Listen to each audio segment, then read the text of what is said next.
and welcome to the Movie Mouth Film and TV Podcast.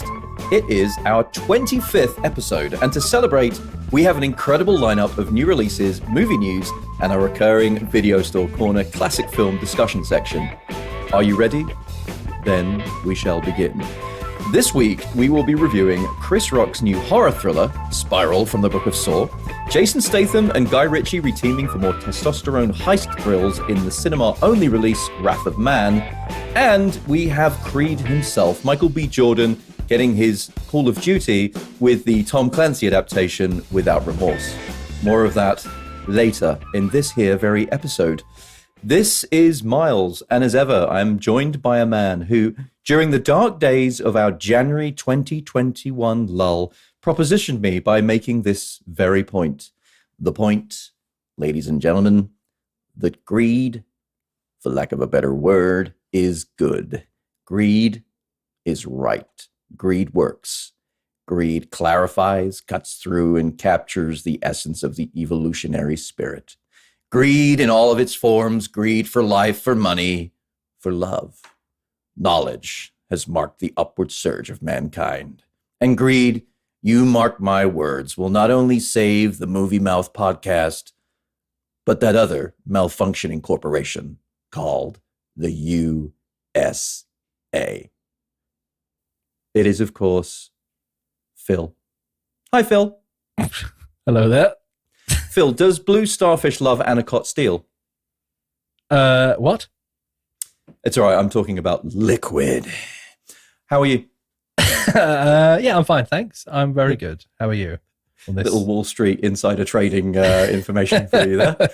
I'm good, man. I'm very good, very good. I've had one of the best weeks of my life, I would say. Have you? Yeah, It's good. The world is moving and turning as it should be. The sun is shining, and the champagne bottles have been flowing. And that's all I'm going to say about brilliant. that. What have you been up to? What have you been watching this week, Philip, my dear boy? What have I been watching? Well, finished Deutschland 89. Very good. Oh, jawohl. Very much enjoyed it. Sehr gut. Very much enjoyed it. Sehr gut, yeah. And we started a new series, which is new to Netflix, called White Lines. So this is from the creator of Money Heist. I don't know if you've seen that on Netflix as well, and the producers of The Crown. So it's a bit of an interesting mix.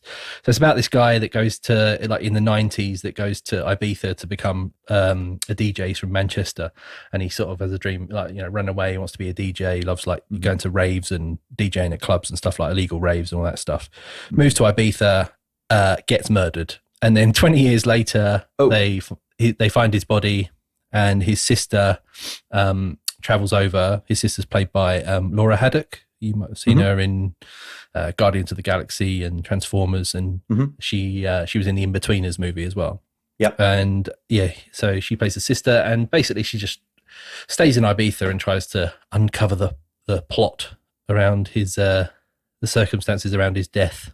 It's sort of interesting. It's pretty good. It's all right.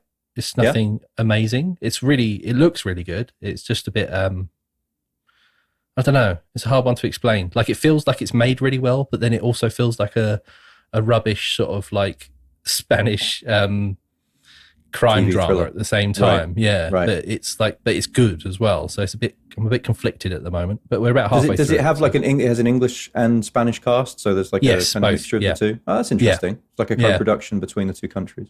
Yeah. So it is good though, but yeah. Okay. And that's on Netflix now, is it? Netflix right now. Yeah. White Lines.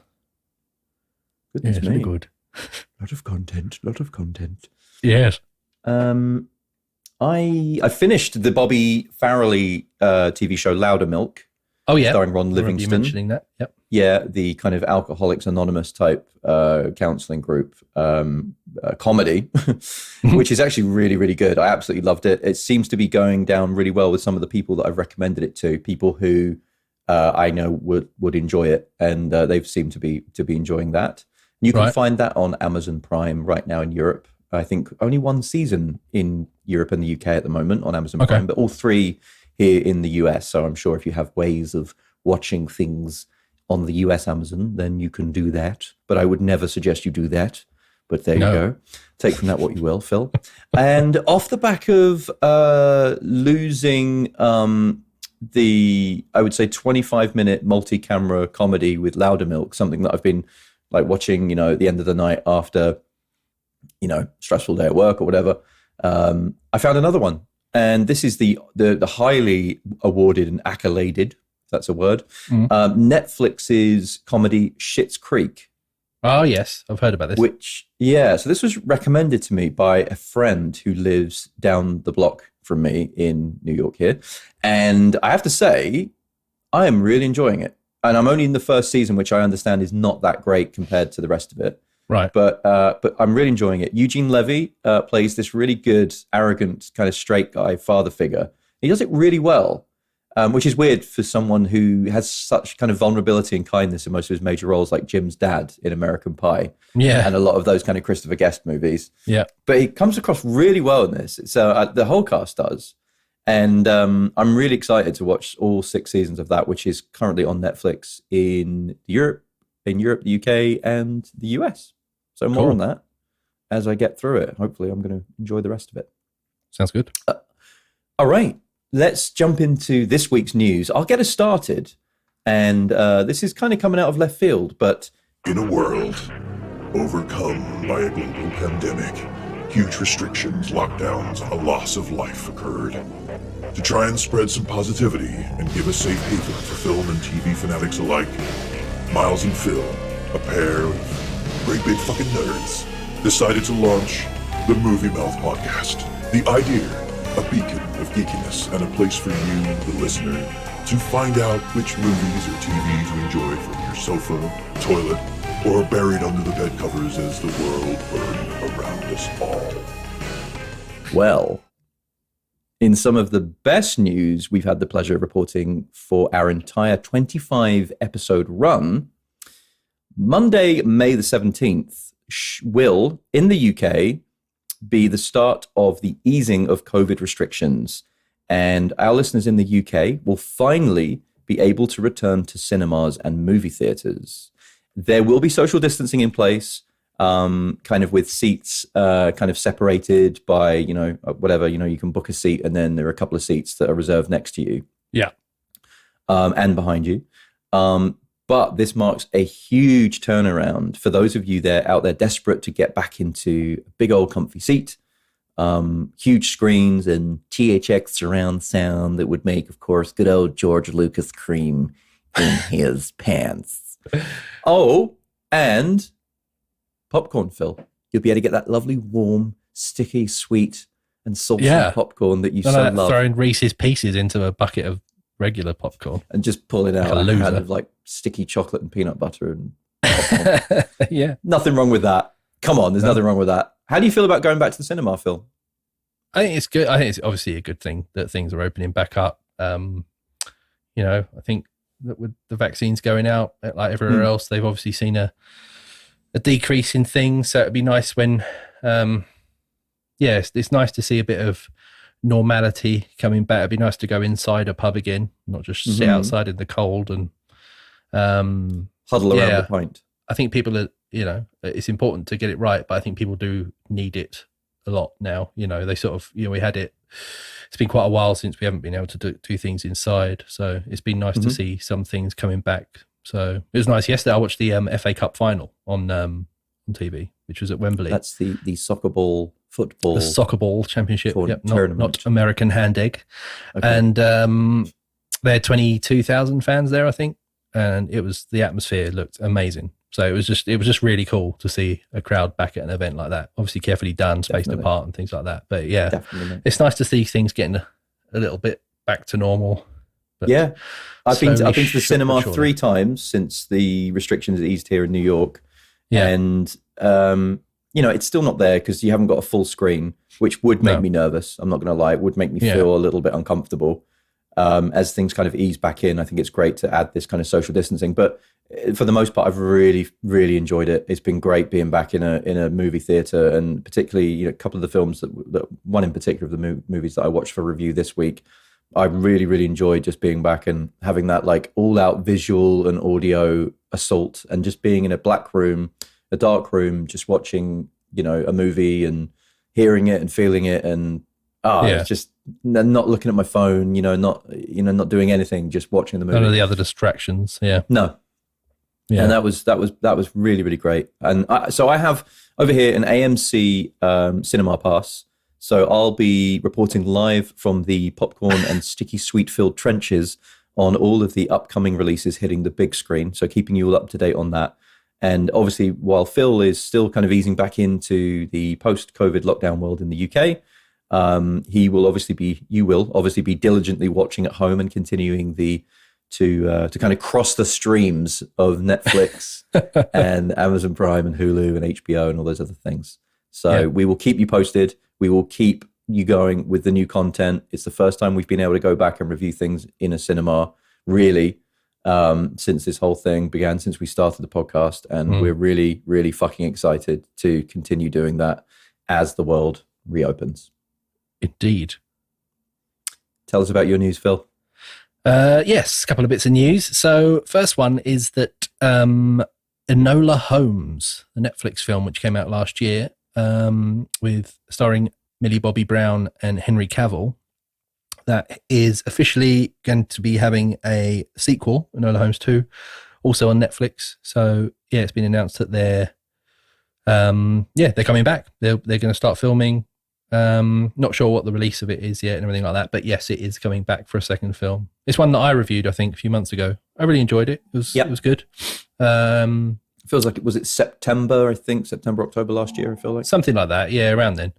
But yeah, no, I'm pleased that's coming back. It seemed to go down really well because it was quite a good film to cross sort of, it was a good family. Well, it's based on kids' sort of novels of Sherlock Holmes, isn't it? So, I think it would be a good one to cross the age gap there. So that's that. And then the other one, right. I think you'll be excited by this if you hadn't heard about this. Hang on, I'm strapping myself in. I'm getting into my, when I went to see Spiral from the Book of Saw, I got a special torture chair with like arm straps and leg straps. I'm just strapping myself in using my teeth. Go for it. So, Pulp Fiction stars Bruce Willis and John Travolta are reteaming for the first time in nearly 3 decades for the Chuck Russell-directed action feature Paradise City. Have you heard about this? Down where the grass is take you down right there. So Bruce Willis is to play a renegade bounty hunter, Ryan Swan, who must carve his way through the Hawaiian crime world to wreak vengeance on the kingpin, John Travolta, who murdered his father. Apparently it's going to be similar to like Michael Mann's Miami Vice, but with bounty hunters instead of cops. Wow. So that could be good, considering the absolute dog's turds that Bruce Willis has been doing recently. Yeah, I mean, I love Travolta himself has been in a lot of dog turds as well recently, hasn't he? Yeah. Big old stinky piles of dog turd. Have a nice shower off the dog turd. And why don't they just get Nicolas Cage in there as well and just make it like, oh, why not? A dog turd 3-way. We can only dream. They just sit there throwing dog turds at each other, singing the lyrics to Guns N' Roses' Paradise City. I'd watch that. I'd pay to watch that. I want to go.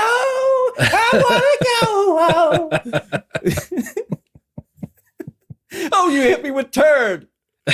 Okay. A bit of sweet corn in that one. Yeah. There's always a bit of sweet corn. Even if you haven't eaten any in years. Go. Don't even like sweet corn.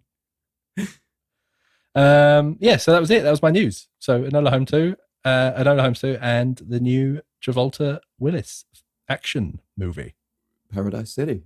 Down for that. Cool. Sounds good. Yeah. Good trailers this week, wasn't there? It's very rare that I've got excited about a trailer and I've texted you it. Would you say? Yes. It's normally the other way around, isn't it? It is normally the other way around. It's you like, I don't know, perusing YouTube and just finding stuff. Yeah. But I saw a few in the cinema before the movies that I watched this week. But the one that I saw at home that I absolutely love that I think you should all check out is The Green Knight, which is from director David Lowery.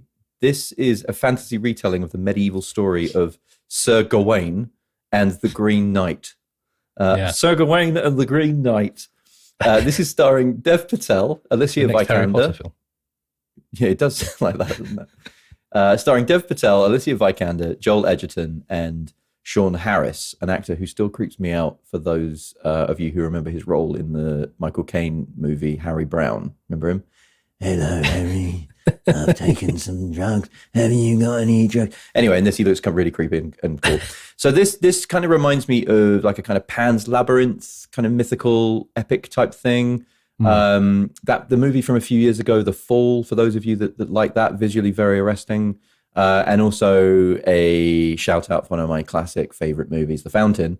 And there's also a cute little CGI fox companion that follows Dev Patel around, which I did just see this love. trailer. Yeah. I was like, oh. I love a little fox, a little CGI I do love fox. a little fox. I do love a little fox. I'd like a little fox that followed me around. That'd be awesome. Yeah. Anyway, so writer-director David Lowery's got a really eclectic filmography. He did the Casey Affleck movie Ghost Story, which was a real mopathon, but it was a really good movie. Disney's big-budget flop Pete's Dragon, and the movie that kind of announced his arrival on the indie scene, which was Ain't Them Bodies Saints. This movie, The Green Knight, looks really well shot. It has an incredible cast. I'm hoping that the writing stands up and it offers some thrills, as well as just the kind of emotional aspect and the artistic aspect of how it looks. Yeah. I hope there's a little bit more substance and a little bit more, a little bit more action and that kind of thing in this. It doesn't look like a balls to the wall, medieval action kind of movie. And that's not what I'm looking for, but hopefully there's a little bit more depth. And also seeing a person of color playing the lead in a medieval story is it's really great to see Dev Patel, who anecdotally is an actor whose career I've followed very closely after I was very, very lucky enough to share a makeup trailer with him. And ooh, la-di-da, with your makeup trailer friend. Sorry, what was that sound? Oh, it was me name dropping. Jeremy Irons, and I was sandwiched in between the two of them. But anyway, on the set of a movie called The Man Who Knew Infinity that I had a very small and pretty much obsolete role in. And Dev Patel, honestly, really, really, really nice guy, lovely guy, and wish him so much success. And I think he looks great in this. So I'm really looking forward to this. Yeah. This is coming out on July 31st. Ooh. I love it. You know me. I love anything medieval. I mean, you are medieval. I basically am, aren't I? It's like it's like if I was in a film, it'd be like, what's that film with Brendan Fraser where he's like a caveman and he comes back to modern times? Encino Man. Is that what it's called? What's the Blast from the Past from then? Oh, no, when he's a caveman. It's not that, is it? No, when he's a caveman. In the US, it's called Encino Man. In the rest of the world, it's called California Man. Oh, right. That was it. Yeah. Yeah, and on the front, he's like a Neanderthal, and then he's kind of crouching down, then he's on a skateboard on the poster. That's it, yeah. That's me, basically. But I'm not quite that far back.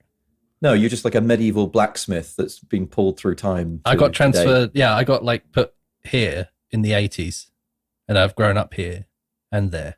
So it's It's weird. You were apparently, according to your mum, you were born with a mace in your hand. I was. A medieval mace. I came out actually swinging it. Clutching it. Yeah. Swinging at the doctors and nurses. Get off me, ye fiends! Ye scourge of mine birth date! It was quite impressive. Yeah.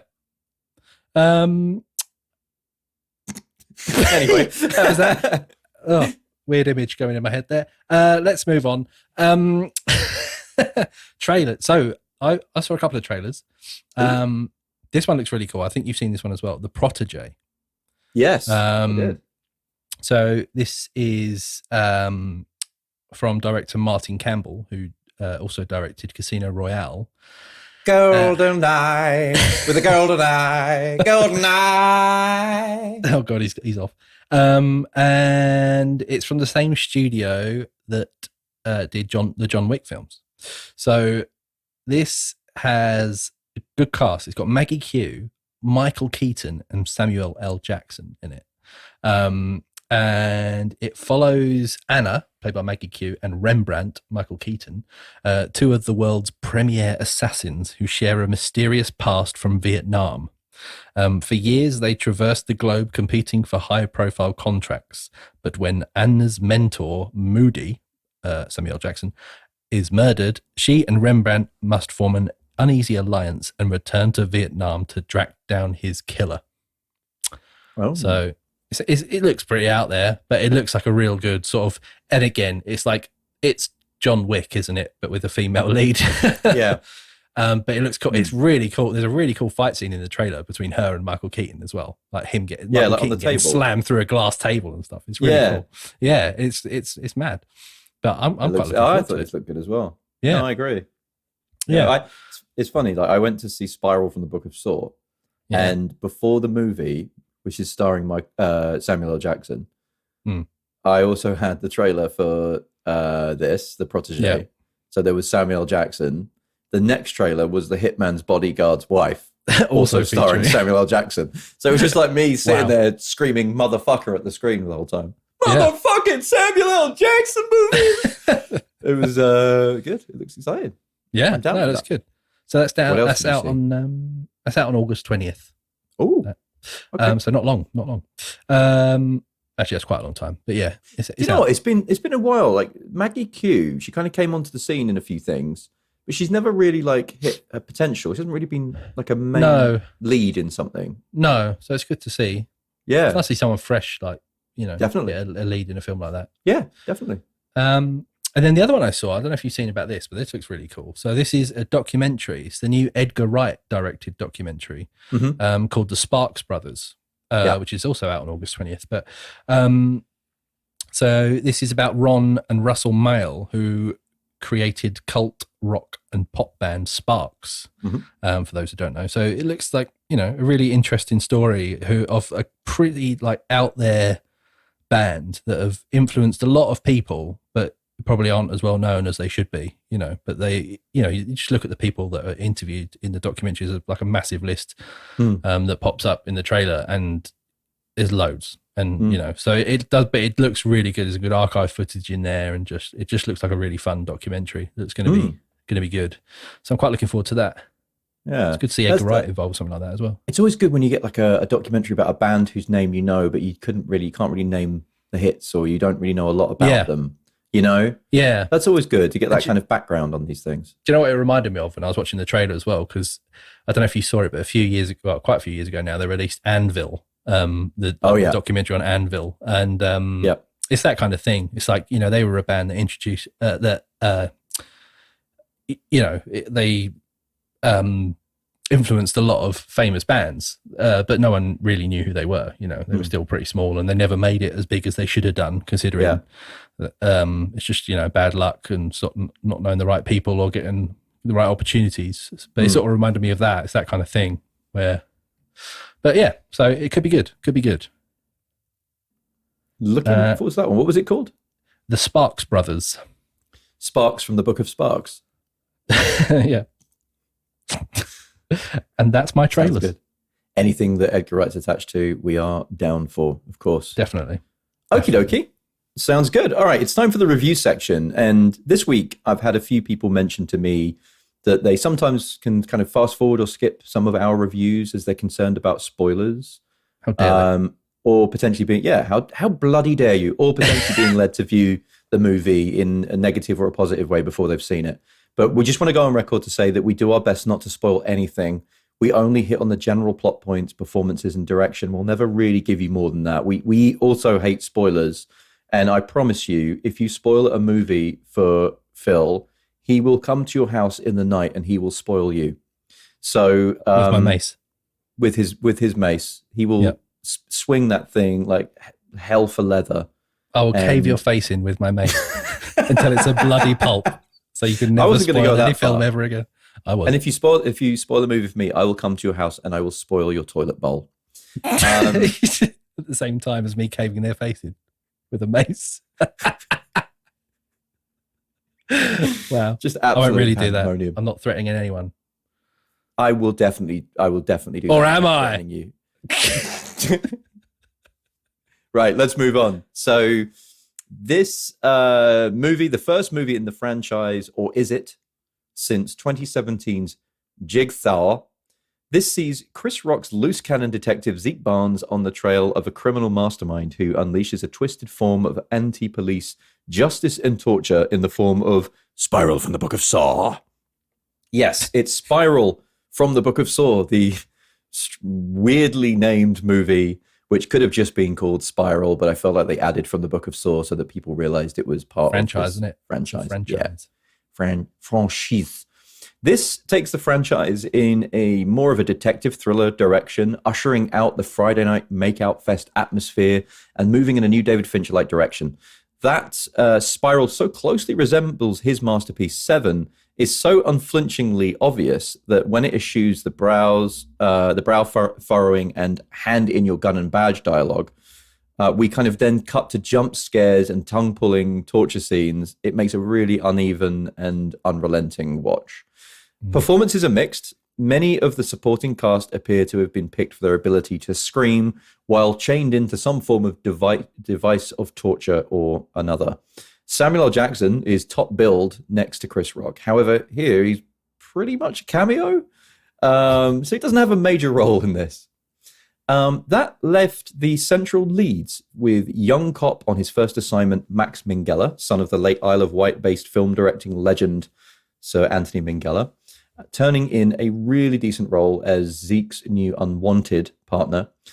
But it's to my surprise that Chris Rock, an actor who almost appears to smile his way through any performance, like Jerry Seinfeld on Happy Pills, manages to dial in on Detective Barnes's emotional core and provides what for me is his best straight man performance to date. I really enjoyed season 4 of Fargo, but I never believed he was a middle-aged crime boss in the 1940s.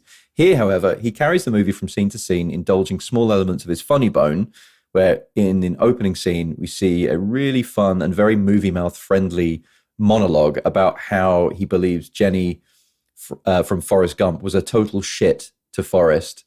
And that had the theater in stitches right at the start of the movie. But mostly, he's just reacting to the horrors on display, and he actually shows really great depth in his character.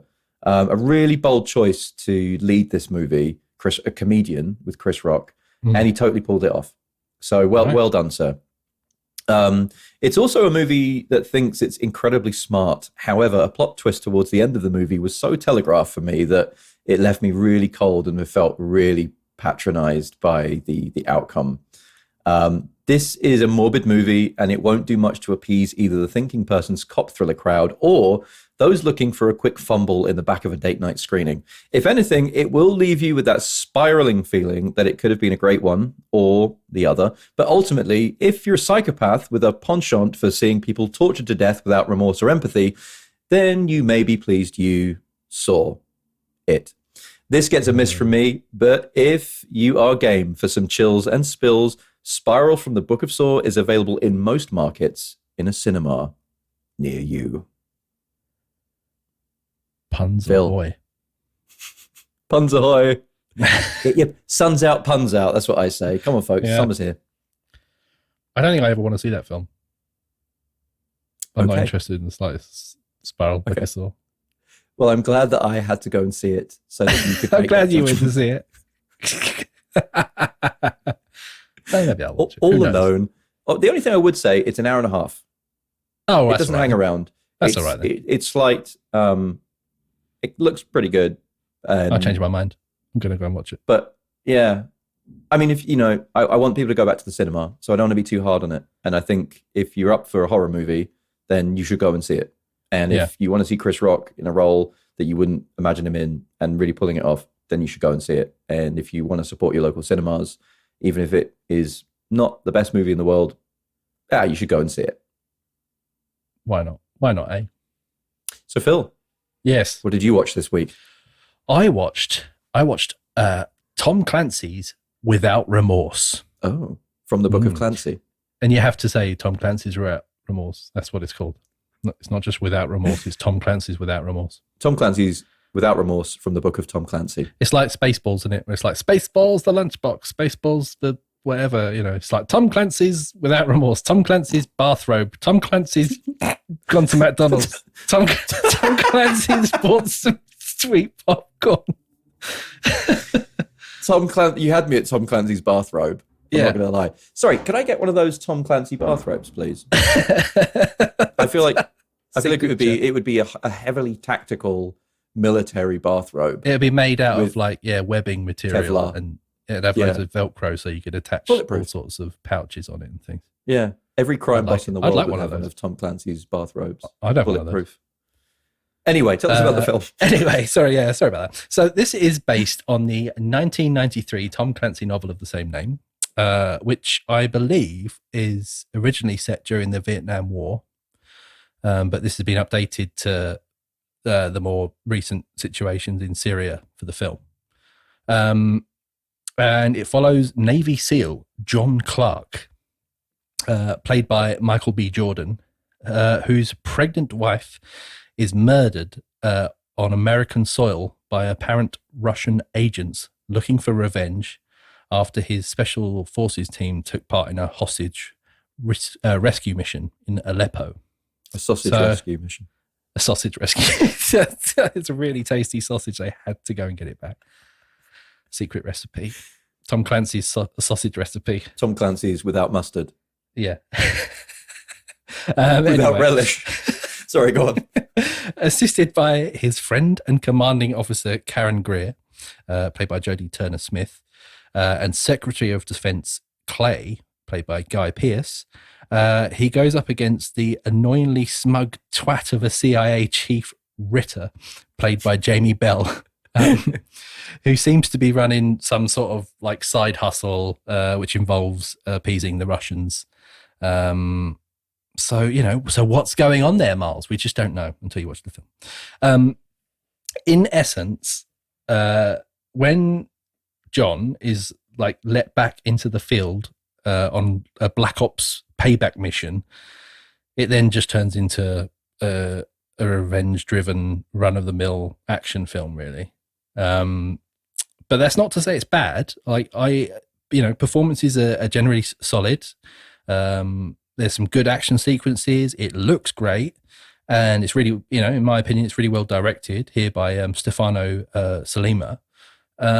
Also has really good pace. Like, it's a good length. But it's just a bit of a seen it all done before movie. It's the whole highly trained Navy SEAL goes on revenge manhunt after seeing that, in essence, the country he has loyally served for years doesn't really give a shit about him. So it's basically, it's Rambo First Blood in the modern day, isn't it? Yeah. That's just what it reminded me of watching the whole thing. But, I quite enjoyed it. It's a solid action film. As I said, it's got some good set pieces, kept me entertained. So, I'd definitely recommend it if you're after a bit of political revenge action.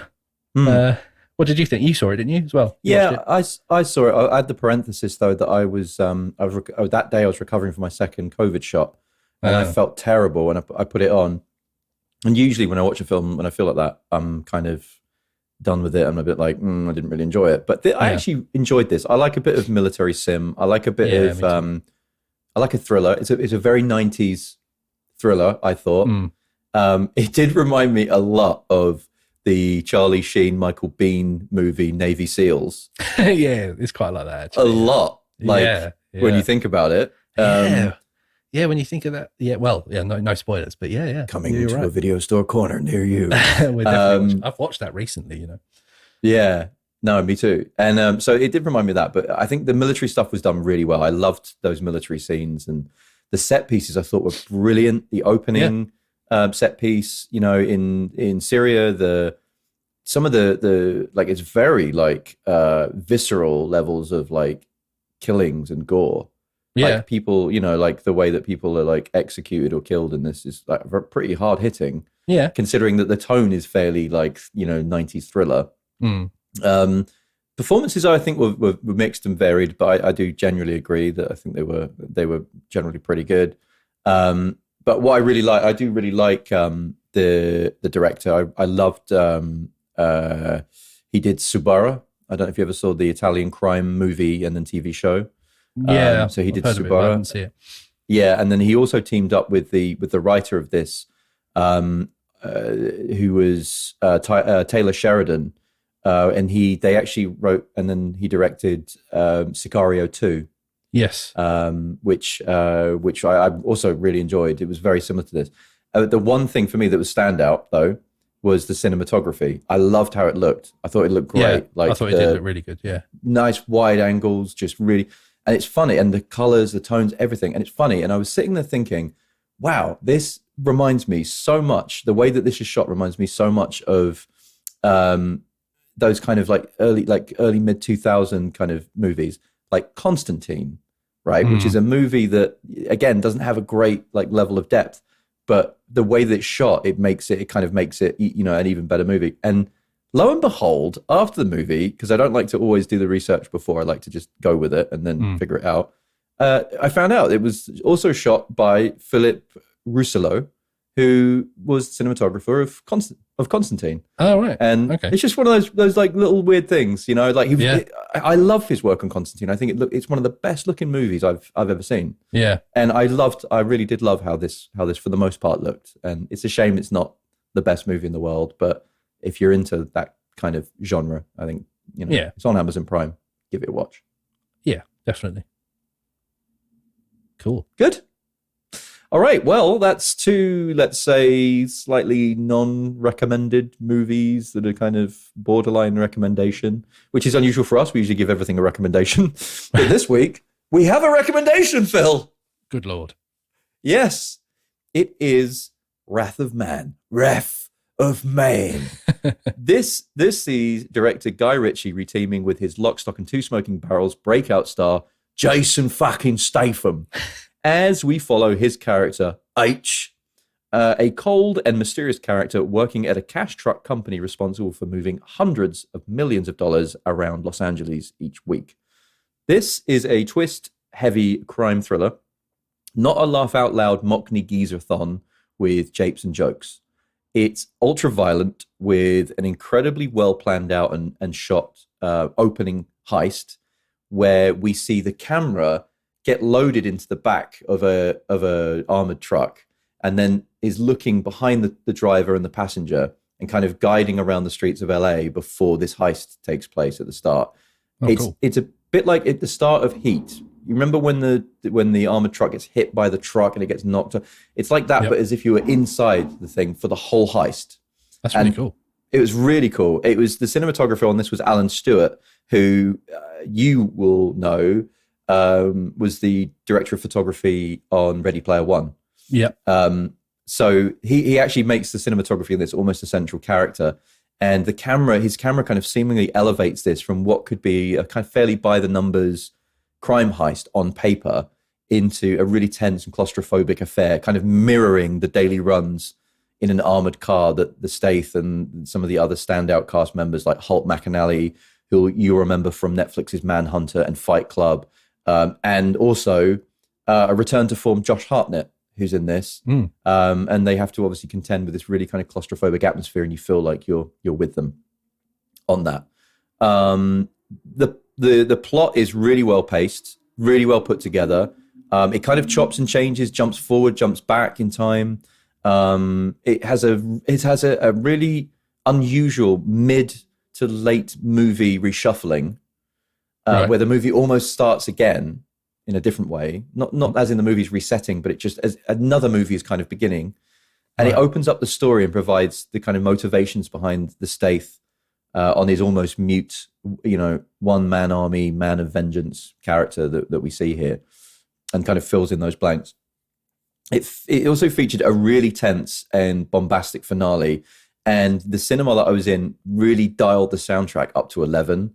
The gunshots were deafening in the finale, and surely Guy Ritchie was referencing the godfather of the crime heist thriller, Michael Mann, in Heat, obviously, where they drop the soundtrack and you've got the gunshots ringing out during one of the heist scenes in that. But it was really cool. I seeing this in the cinema was absolutely awesome. This is not necessarily what it appears to be on the outside. Considerably better than the trailer lets on for me. Okay. The trailer, when we discussed it, we were kind of like, we kind of know where it's going to go, like what happens and what. Not true. This will keep you guessing. And while it never kind of hits the temperature of other cat and mouse movies such as Heat, it's certainly medium hot. And it's great to see Guy Ritchie dialing down the overblown comedic japes of his more recent output, and sees him in an inspired love letter writing to some of cinema's greatest crime thriller heroes. And so with cinemas reopening all over the world right now, you really have no excuse to not load up, mask up, and sit through Wrath of Man. A nice surprise of a movie, and definitely a recommendation from the Movie Mouth podcast. Go see it. I want to. Yeah, I was jealous because when I saw the trailer for this, I was like, I think I'll really enjoy this. This looks right up my street. And then I saw that I was hoping that we could like both review it, but then saw it was a cinema release only. I was like, honestly, when the cinemas reopen in the UK, I highly recommend seeing it. I'm sure it'll stick around for a while. Yeah. It's not the best movie of all time again, but it's just a really nice surprise of a movie. And it also has Jason Statham telling Josh Hartnett's Dave character these immortal words: "Dave, you just worry about putting your arsehole back in your arsehole and leave this to me," before blowing a load of people away. Brilliant. That's why I want to see it. So go and see that. Good. Philip, my darling. Yes. It's time for this.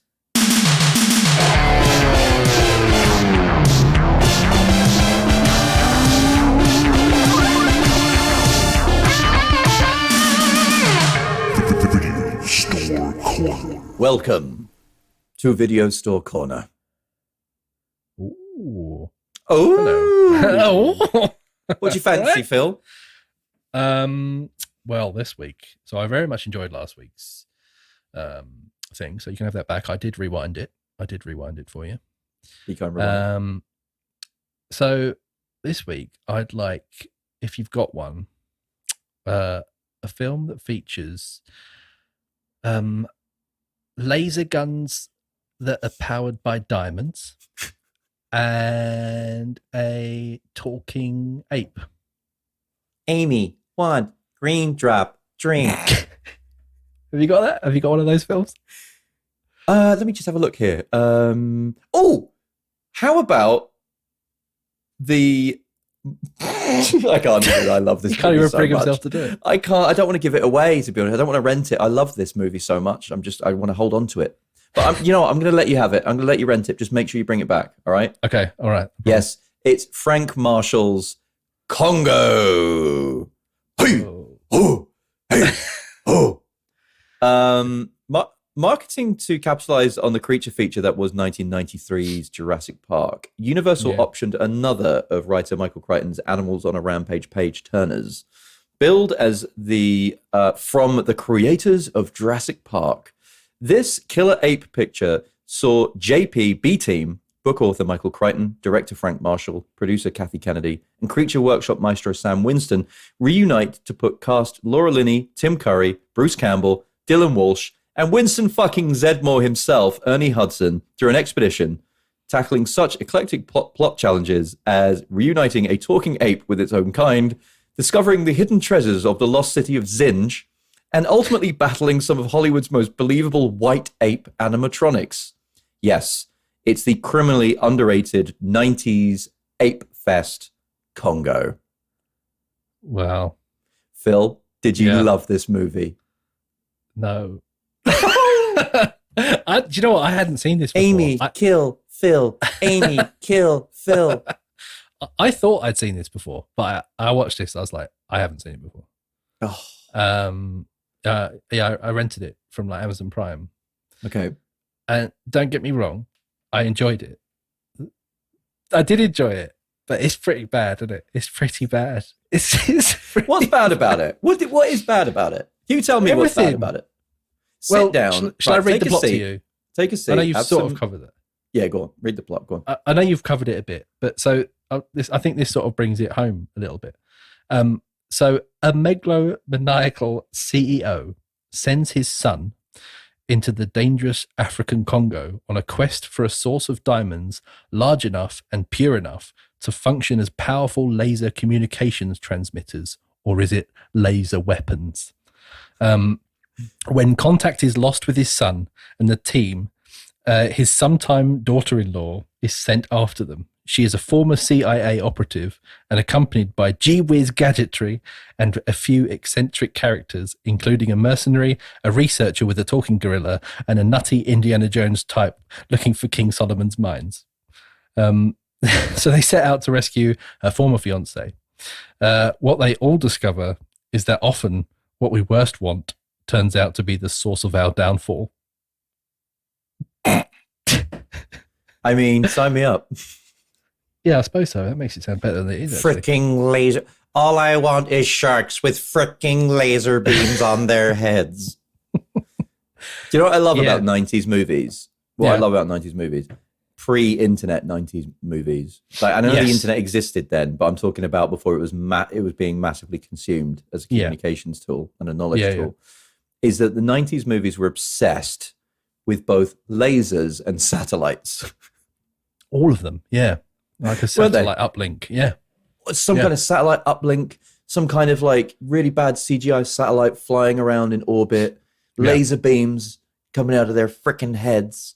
You know, like, I loved it. I was just like, we got to get that sat link up and running. You know, like these days, it's just like, you pick up your mobile phone and you're like, hey man, how's it going? Yeah, I'm just in Congo. What's going on? Oh, not much. Did you get those diamonds?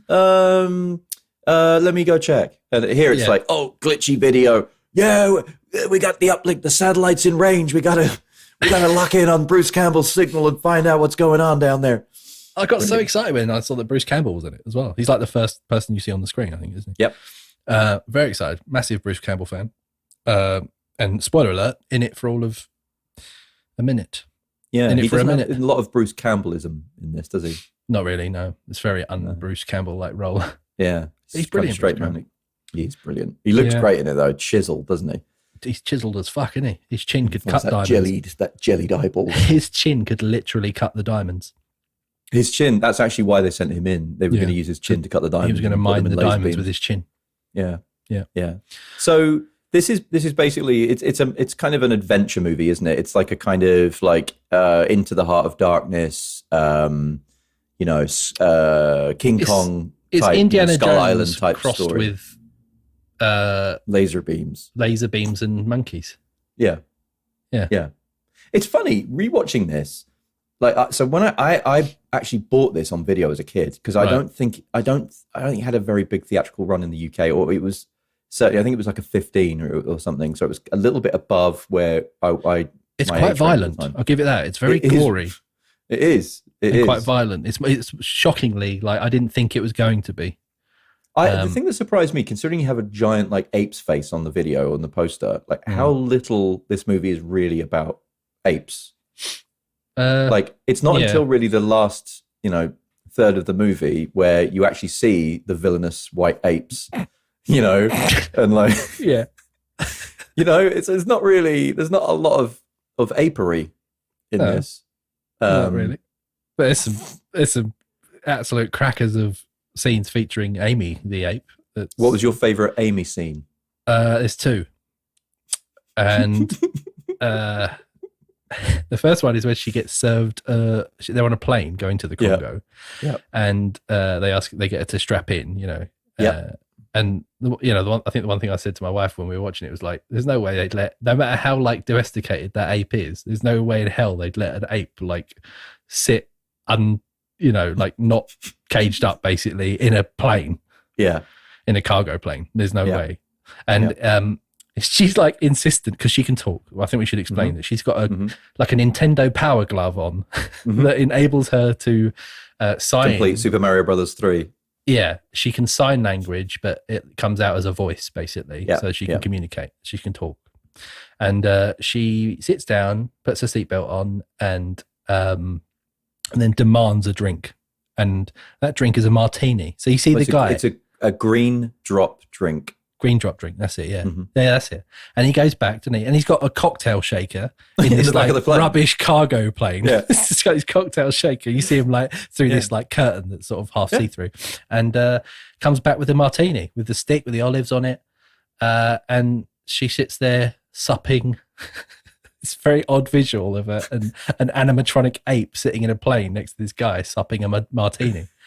Well, she kind of swigs it and then lets out a huge burp. She drinks the whole thing, and then Laura Linney looks over and goes, "Did you just serve that ape a martini?" But what I love about that, and you're absolutely right, it's visually one of the best scenes in the movie, if not in Hollywood history, is the fact that he does serve the ape a martini, but why in the name of sweet fuck does he put it in an actual glass martini Like a glass martini glass. to Maybe serve she's it for very her? particular. Why didn't he just put it in like a plastic tankard or A like beaker or something. a beaker?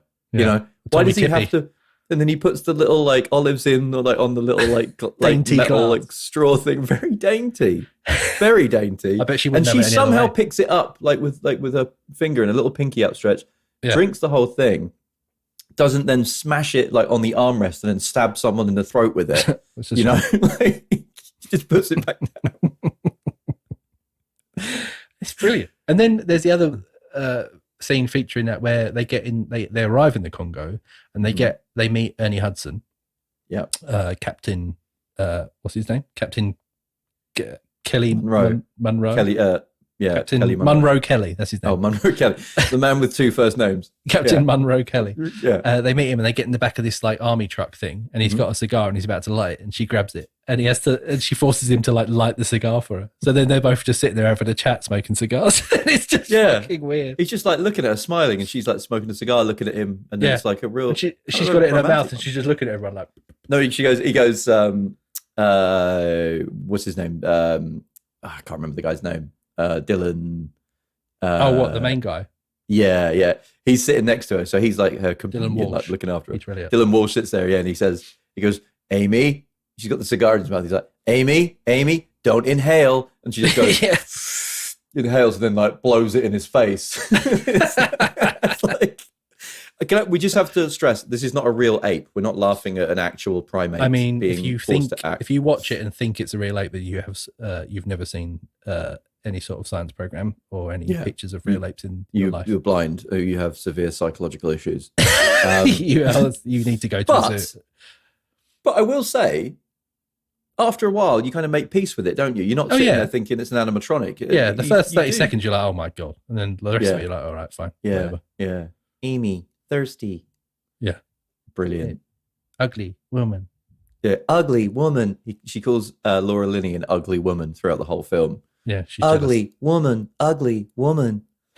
She's jealous. She's jealous of her.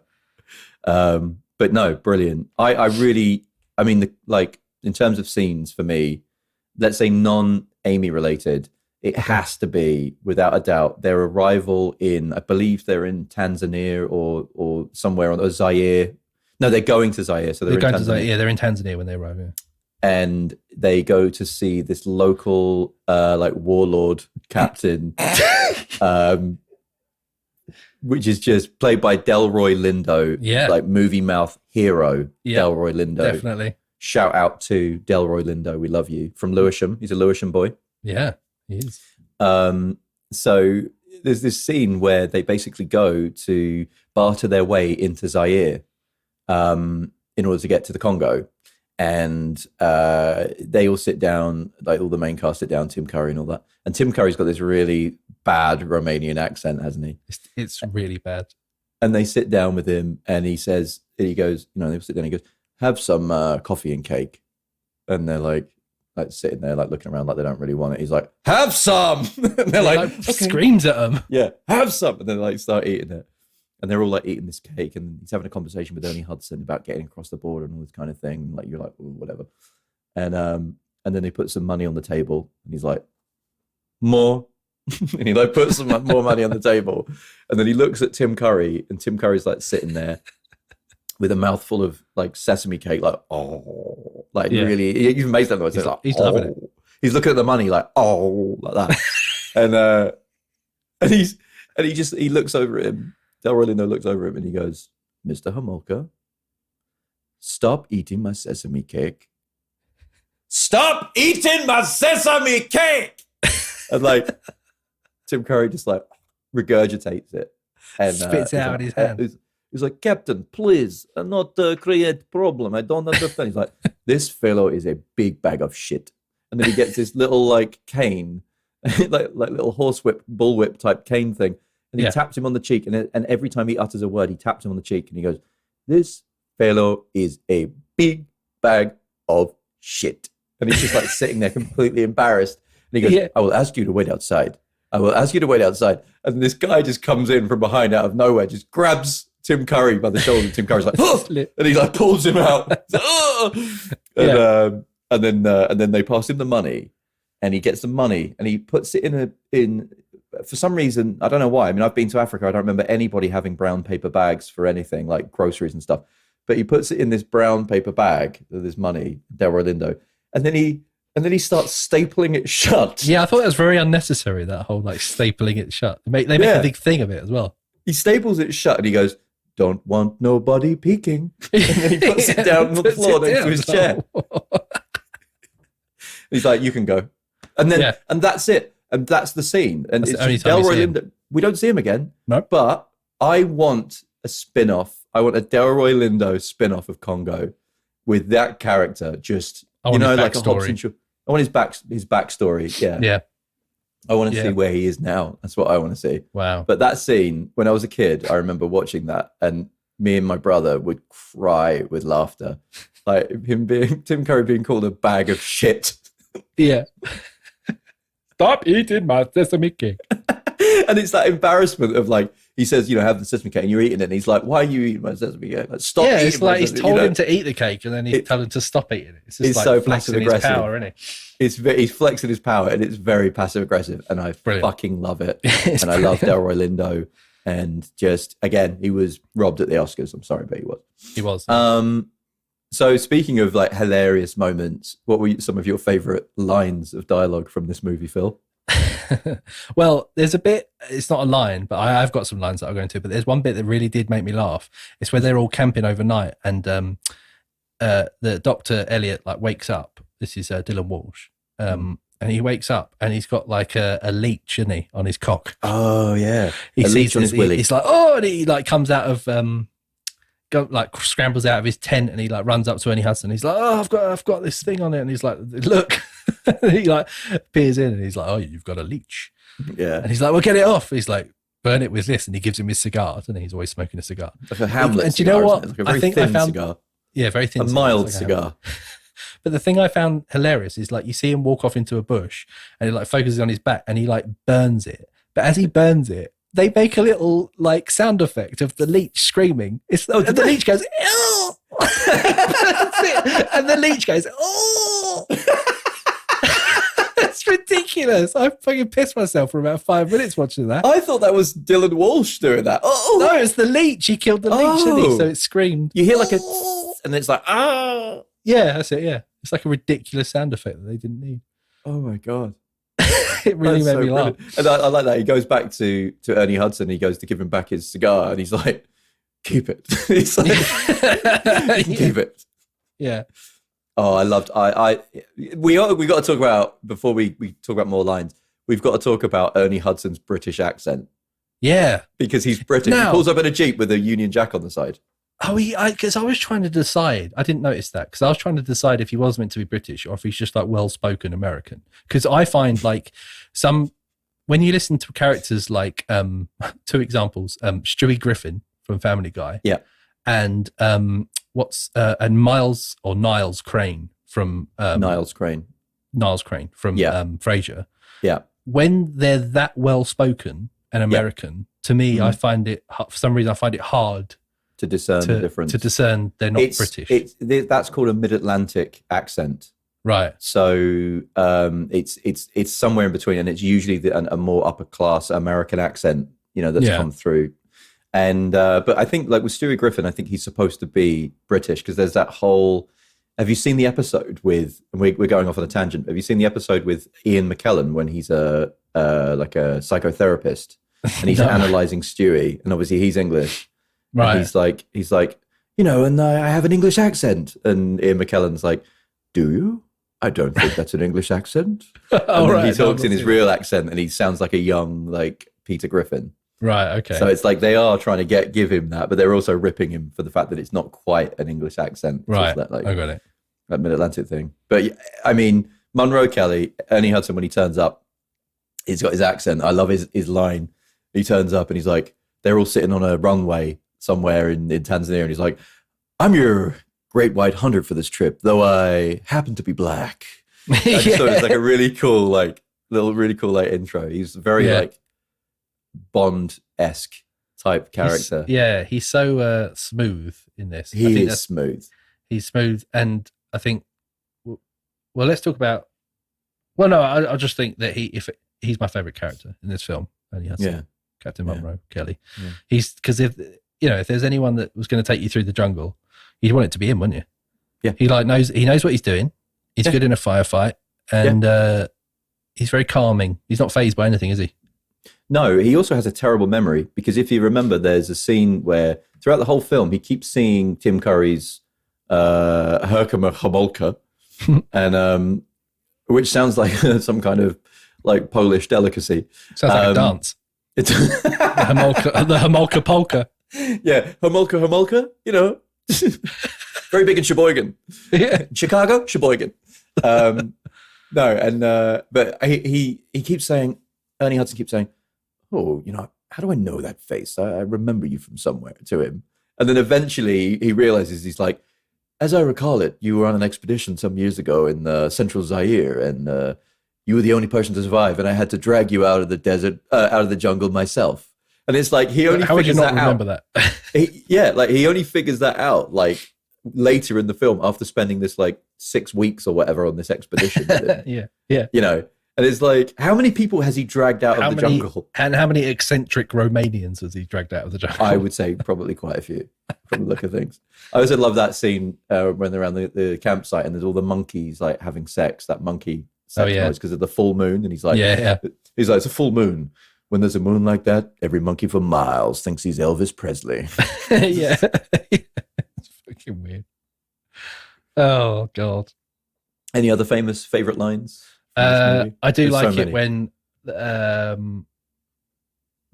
they do find like spoiler alert, they find the mines at the end, like the Solomon's mines.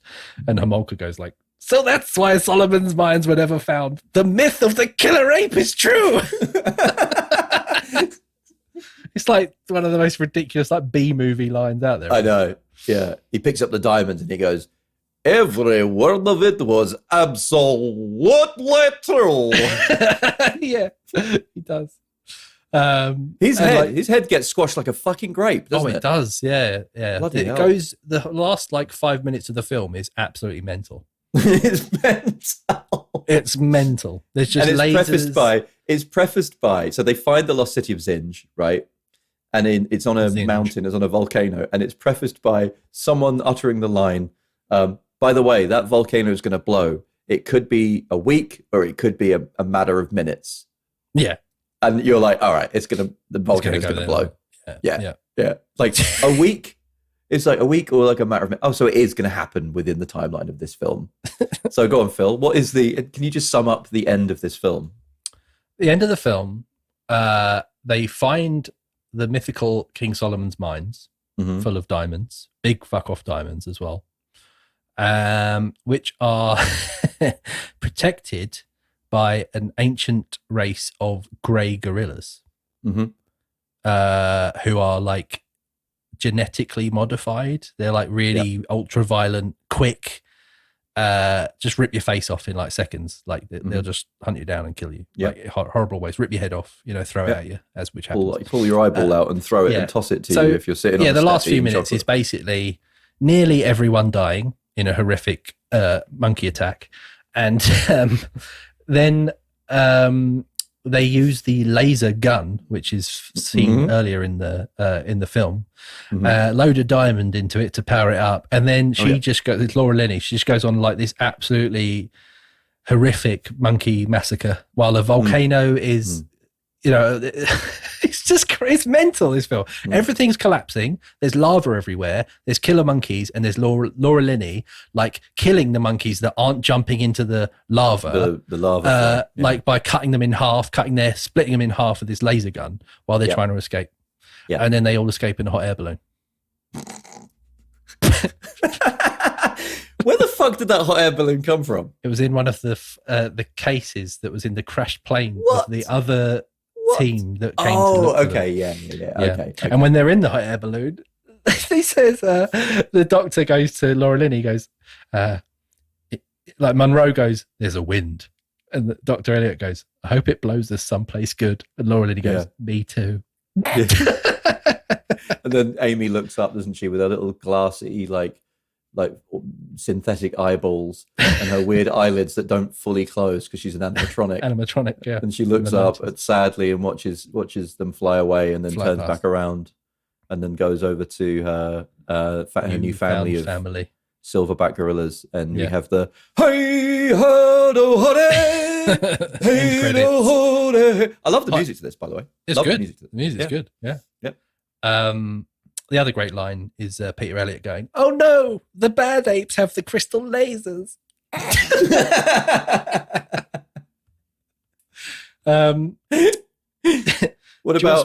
What about Eddie? Just before we do trivia, what about Eddie Ventro, Joey Pantolino? Oh, yeah, the Fratelli Joey brother. Pants. Yeah, one of the Fratelli brothers from the Goonies. Yeah, exactly. Yeah, I love him. He's good in this. Brilliant. Yeah. He's also in Memento and The Matrix, isn't he? Yeah. Neo, and he's like, they turn up, and he's like the fixer, isn't he? Like the operations guy, and he's got this really thick New York accent. He's like, they're sitting on this cart, like driving from one plane to another with like explosions going on in the background and gunshots and like African soldiers running around like from left to right across the screen. And Amy's sitting on the back like, Amy's scared. And he goes, whoa, a talking gorilla. I felt the money hairs on the back of my neck going, woo, woo, woo. Yeah. Yeah. Oh my God. Love it. The money hairs. The money hairs on the back of my neck. Let's do some trivia then. So I've got a few bits for this. Ernie Hudson stated that playing the character Captain Munro Kelly is his personal favorite from his career. Amazing. Oh. I think I'm going to go on record here. I think this serves him better than both Ghostbusters films. Yeah, I'd say so. He doesn't really do much in the Ghostbusters films. In this, he's got like a lead like role, isn't he? And he's really good at it. Like he's good in it. You know, for how good you can be in like a really sort of quite rubbish 90s film. There is nothing rubbish about this movie. Carry on. Stop offending me. Okay. Bruce Campbell auditioned for the role of Dr. Peter Elliott, but he was given the small part of Charles Travis instead. That makes me sad. I think it would have been good as Peter Elliott. I think he probably would have been too alpha, and they needed something a little softer. Maybe, yeah. Peter Elliott was quite... Dylan Wolf's played it quite well as like this kind of nerdier, empathetic. I think Bruce Campbell looks quite sort of... I think you could have had Bruce Campbell in the Ernie Hudson role. I think you could have had him in that role. Yeah. You know, I think without the accent, obviously, because I'm sure he has a terrible English accent as well. but personally, I loved Ernie Hudson. I think he was brilliant. Yeah. Although not featured in retail versions of this movie, there appears to be a rare phenomenon where most viewers distinctly remember a scene with a laser-wielding monkey. So this is yet to have been discredited by the writers. Like apparently this is some like ancient, like this is a myth that like people believe is true, that there is footage somewhere of a scene with the monkeys have the lasers. Right. Which, you know, there's that line as well, which sort of, I don't know. I want to see it. I want to find out. This is interesting. The diamonds used for the scenes during the climax of the movie were actually Herkimer diamonds borrowed from the Herkimer diamond mines of Middleville, New York. Wow. They are doubly terminated, two-ended, quartz crystals that are found in only 2 places in the world. They were the only gems that would look enough like diamonds and be that large. As a kind of tribute, Tim Curry's character's first name is Herkimer. His character does not appear in the Michael Crichton novel upon which the movie was based. Wow. So they just put him in it for the diamonds. Wow. Executive producer and director Frank Marshall originally intended to use the computer work pioneered on Jurassic Park 1993, so 2 years before this, for the gorillas, but opted for models as the computers weren't capable of reproducing hair. Can you imagine if they did rubbish computer apes? I have to say, like I said, towards the end of this movie, the work that Stan Winston's workshop did on the apes, I thought was brilliant. Like I even like the bad apes, like the grey apes, I actually think they were decent. I think they were decent. I wasn't sitting there watching as a guy in a suit. It wasn't like 2001, and it wasn't like Planet of the Apes. Yeah. It was definitely better than that, and they'd obviously worked well on the animatronics. And those practical effects, I love some of those practical effects. Yeah. Like they did the whole Indiana Jones type sets, crumbling scenery and amazing all that stuff. You've got to say, a lot of sets in. They must have spent a lot of money. Yeah, a lot of money. I think it was $50 million they spent on this. Wow. Yeah. Wow. It was a lot. I wonder how much it made back. Let's see, actually. So it had a $50 million budget and it made back 152 million. So actually it did make money back. It made 100 million back. Not bad. Yeah. I like that in my bank account, please. Yes, please. 100 million bucks. This is interesting. Hugh Grant and Robin Wright both declined leading roles. Oh. Imagine that. Would have been a different film, wouldn't it? That would have been. Dylan Walsh played Dr. Peter Elliott, a primatologist who's returning a gorilla to the wild. The real Peter Elliott is a gorilla choreographer and ape performer in many movies, including this one. Oh. So that's the name of the ape choreographer. They gave him the character name. It's pretty cool. Again, was he not in the book? I don't know. Guess not. No. Yeah. I want to read the book now. Yeah. And then lastly, if you read the Jurassic Park and the Lost World, Michael Crichton books, vastly different from the movie. Yeah. And this bit of trivia, which I think you need to know, is that Captain Munro Kelly carries a custom M19911A1 pistol with an extended target front sight, a Bowmar rear sight, and Safari Arms ambidextrous safety. Oh, thank you, Phil. Slides the glasses back up the nose. I thought you needed to know that. Brilliant. And that's the end of my trivia section. I just think that Congo is one of the most overlooked action adventure movies from the 90s. I watched it again for the first time in years, and it was one of my go-to sick day at school movies on video, and I really enjoyed it. I think it holds up really well. I don't think it's it's done really well. It's put together really well. There are some great scenes in there. There's some really shonky effects, but it's not a terrible movie. It's not a low budget movie. I think it's done really well. I also would say something we haven't really mentioned is Laura Linney's performance in this elevates the rest of the movie and the rest of the cast, because I think that you've got a lot of, these kind of out there characters, but her solid, Dr. Karen Ross character and the way she reacts, that she's clearly, from watching this movie, a cut above many of the other kind of performances in it. Yeah. And really kind of drives the movie in certain ways as well. I think she's really, really good in this. Yeah, it's a good role for her. Yeah. I guess you kind of could see that she was going to go pretty stratospheric from this. But I don't know. I loved it, to be honest. Yeah. As I said, I can't believe I hadn't seen it before. I'm glad I've now seen it. I think I might have always got this film mixed up, and I don't know why now I'm thinking about it, but I think I got this and Outbreak confused. Mm-hmm. There was a lot of they were both around that same time, right? Primate Chaos coming out around that time. Yeah. But I did enjoy it. This is pure 90s fun, isn't it, really? Yeah. Yeah. Not taking itself too seriously. But as I said, it's weird because you think it's going to be family fun, but it's really not. It's really not. Not with the amount of gore and death that's that's involved. Yeah. No, I agree. But yeah. Sounds classic. Good. Should we go share a couple of green drop drinks? a couple of martinis in a plane. Should we, from now on, I'm only going to refer to martinis as green drop drinks when I walk into a bar. I will give you 50p if you go to I'll be a bar. Can I get a glass of the green drop drink? I wanted to see a video of you on the Movie Mouth Instagram page of you ordering a green drop drink at your next bar visit. Well, I might be able to do that tonight because I'm going out tonight. Well, there you go. I'll order a green. I'm going to see the Brooklyn Nets play in Brooklyn tonight. I don't know if they'll have martinis, but that'd be even more funny because I'll be at a sporting event asking for a green drop drink. Even better. Can I do it in a Herkimer Homolka accent? Yeah. And say, Miles want green drop drink. And then see what happens. But what the fuck are you on about, sir? Phil, do you have any last words? Yeah. Stop eating my sesame cake. Don't want nobody peeking. Join us on the next Movie Mouth podcast, slice of movie and TV related podcast fun. But before then, please follow our Facebook and Instagram accounts at Movie Mouth Podcast and hit subscribe or give us a nice 5-star review on your podcast player of choice. Phil, God bless you, sir. Thank you for joining. As per usual, well Thanks done for for joining. everything. I'm always here. I live here.